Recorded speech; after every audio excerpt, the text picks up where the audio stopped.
Welcome back to another episode of picoCTF. Today we'll be going over an image steganography challenge called Red, found under the 2025 section. First, open a challenge and click the link to download the image. Once the image is downloaded, open up a terminal. Let's first start by inspecting the image using a couple of basic commands.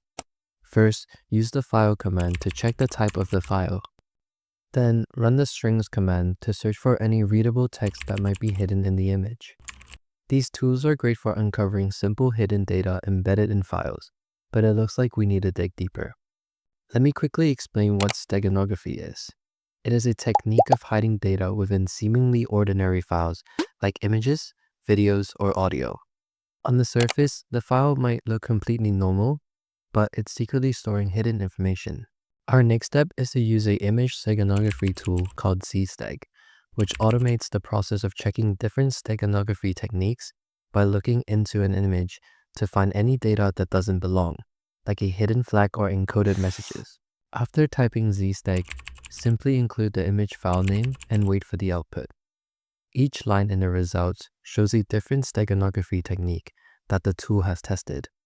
If you look at one of the lines near the top, you'll notice repeated base 64 encoding strings, recognizable by the two equal signs at the end, which is a common padding in base 64. This suggests that the hidden data was found using a method called LSB, or least significant bit. This technique works by modifying the very last bit of a pixel's color value, which only changes the color by 1, making it almost impossible to notice visually. For example, here are two nearly identical colors.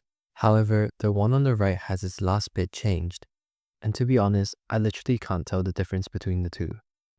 After discovering that the text is encoded in base 64, we can use the base 64 command with -d, the decode option, to review the flag for this level.